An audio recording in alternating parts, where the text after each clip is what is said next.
अरे बेटा, क्या कर रहा है बेटा? माँ, ये गाड़ी मुझे बहुत पसंद है, पर ये बहुत महंगी आती है। अभी मेरी इतनी औकात नहीं है कि मैं आपको साइकिल पे भी घुमा सकूं। पर देखना, एक दिन मैं ऐसी गाड़ी लूंगा। ये कब तक बचपने करते रहोगे यार तुम? तुम्हें पता है तुम्हारी इस करतूतों की वजह से मुझे कितना नुकसान उठाना पड़ता है? Sorry sir. क्या सॉरी यार, दिमाग को ठिकाने में रखा करो। मुझे पूरा भरोसा है बेटा, तू सचमुच एक दिन ऐसी गाड़ी जरूर खरीदेगा। Hey!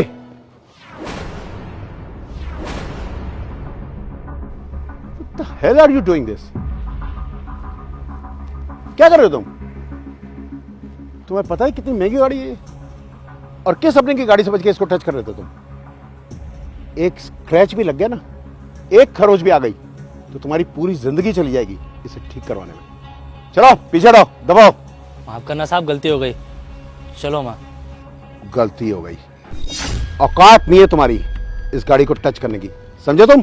ए साहब, बहुत हो गया तुम्हारा। हाँ, अरे कितनी देर से बोलते चले जा रहे हो? अरे बच्चे ने जरा सी गाड़ी क्या छू दी? कौन सी मैली हो गई आपकी गाड़ी? निहायत ही बदतमीज औरत हो तुम। एक तो गलती करते हो, ऊपर से बहस करते हो तुम। अरे क्यों ना करूं मैं बहस? मेरे बच्चे को इतना कुछ बोल रहे हो और मैं चुपचाप खड़ी सुनती रहूंगी? देखो ऐसा है, मुझे नहीं लगता कि तुम लोगों की इतनी औकात है कि तुम मेरे साथ बहस करोगे। चलिए दफा होइए यहाँ से। हाँ हाँ, जा रहे हैं। चल बेटा, किसके मुंह लगवा रहा है तू भी? चल चलिए, पता नहीं आ जाते कहां से कीड़े मकोड़े उठकर।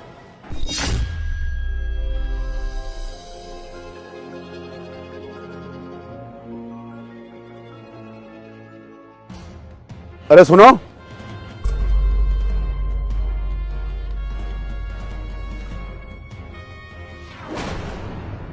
कोई जरूरत नहीं जाने की।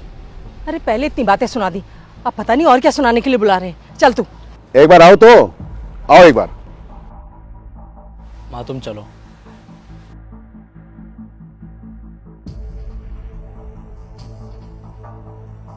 अब क्या हो गया साहब? इतना तो सुना दिया आपने, और भी कुछ बोलना बाकी रह गया? आई एम सॉरी, पता नहीं किस बात का गुस्सा मैंने तुम लोगों पे निकाल दिया। आई एम सॉरी, मुझे माफ करना। कोई बात नहीं साहब, इसमें माफी की कोई बात नहीं। लेकिन साहब, गुस्सा थोड़ा कम। ये गुस्सा ना बड़े बड़े लोगों की जिंदगी खराब कर चुका है साहब। कोशिश कीजिए कि गुस्सा कम आए। सुखी रहेंगे, हंसते मुस्कुराते रहा कीजिए हमेशा। चल बेटा चलो।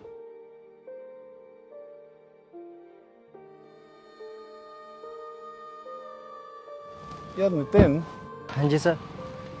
इन दोनों माँ बेटे को देख रहे हो? क्या औकात है इनकी, कितना कमाते होंगे? और हमारे पास ये गाड़ी है, इतनी कितनी गाड़ियां हैं, बंगले हैं, ये आलीशान ऑफिसेज हैं, लेकिन एक चीज की कमी है, जानते हो क्या? ये जो इन माँ बेटे के मुंह पे मुस्कुराहट थी, ये जो बेफिक्री थी, ये ना कभी मेरे मुंह पे आई है ना मेरे परिवार के मुंह पे। क्या वजह हो सकती है इसकी? सर, संतुष्टि। अगर कहते हैं ना किसी इंसान के जीवन में संतुष्टि आ जाए तो फिर तो उसके पास खुशी आ ही जाती है।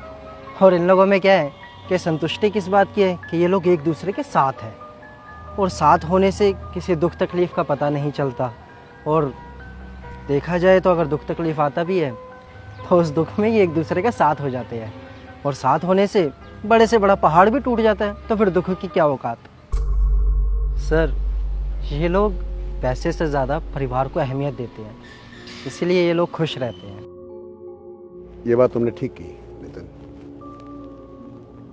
पता नहीं क्यों इस पैसे की दौड़ में, पैसा कमाने की इस दौड़ में, इस रेस में, अगर सच पूछो तो मेरा परिवार पूरा बिखर गया। कहने को तो हम एक छत के नीचे रहते, लेकिन मैं जब भी अपने बेटे धीरज के साथ बैठता हूं ना, चाहे घर हो चाहे ऑफिस हो, मुझे ऐसा लगा ही नहीं कि वो मेरा बेटा है। मुझे हमेशा एक बिजनेस पार्टनर की तरह बैठता है वो मेरे साथ। नहीं, अब नहीं। पैसा बहुत हुआ, सुख बहुत हुआ। नितिन बाबू, अब ये खुशी, जैसा तुमने कहा, ये संतुष्टि कमानी है।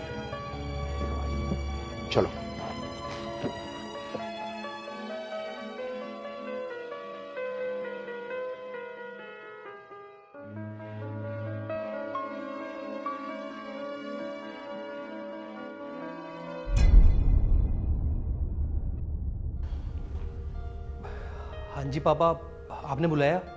हाँ धीरज, आ बेटा बैठो। अरे आ गए आप? हाँ, वो पापा ने बुलाया, शायद इनको कोई काम होगा। अरे पापा ये सब छोड़ो, आपको पता है मैं सिंगापुर गया था ना, वो वाली डील डन हो गई है हमारी कंपनी की। और अब अपना एम्प्लॉय को बोल दो कि रेडी रहें, अब काम पे काम आने वाला है। हो गया? Good, very good. आज तुम ऑफिस नहीं जाओगे। धीरज, कितने साल हुए हम दोनों को एक साथ बैठकर बात किए हुए, बाप बेटे की तरह। बहू, तुम्हें याद पड़ता है पिछले 3 साल में जब से तुम ब्याह के आई हो, तुमने हम दोनों को बाप बेटे की तरह बैठे हुए देखा है। धीरज, हम जब भी आपस में बैठते हैं, मुझे पता नहीं क्यों ऐसा लगता है बेटा जैसे हम बाप बेटा नहीं, बिजनेस पार्टनर्स बैठे हुए हैं, बिजनेस एसोसिएट्स बैठे हुए हैं। हम रिश्ते भूल गए हमें सिर्फ अपने बिजनेस में किसका क्या डेजिग्नेशन है, हमें सिर्फ वो याद है। एक काम करते हैं धीरज, अपनी इस हर बिजनेस एक्टिविटी को आज के बाद हम ऑटो मोड पे डाल देते हैं। इतना तो मेरी मेहनत और तुम्हारी इतनी सालों की मेहनत ने बेटा इस लायक तो बिजनेस को लाके खड़ा कर ही दिया कि वो ऑटोमेटिकली ऑटो मोड पे चल सके। पापा जी आप बिल्कुल ठीक कह रहे हैं। मैं भी आज आपसे यही बात करने वाली थी कि कितना टाइम हो गया है मेरी और इनकी शादी को, लेकिन कभी ऐसा नहीं हुआ कि हम लोग सब साथ बैठकर खाना खाएं, साथ बैठकर बातें करें। मैं चाहती हूँ कि हम लोग साथ बैठकर टाइम स्पेंड करें और फैमिलीज की तरह। अकेले में मुझे इस घर में बहुत घुटन होती है। आज से इस घर में कोई घुटन नहीं होगी, कोई अकेलापन नहीं होगा। हर तरफ सिर्फ खुशियां और उमंग होगी, हंसी होगी, कह कहे होंगे, बाप होगा, बेटा होगा और बिटिया की तरह बहू होगी। हम तीनों दोस्तों की तरह होंगे, बिजनेस पार्टनर्स की तरह भी होंगे। धीरज, तू मेरी बात को समझ। मैंने एक बात आज डिसाइड कर लिया बेटा। मकान हमने बहुत बना लिए बच्चे, बहुत सी बिल्डिंगें बना ली, बहुत सी जायदाद बना ली। अब तू, मैं और बहू, चल हम तीनों मिलकर अब घर बनाएंगे बेटा।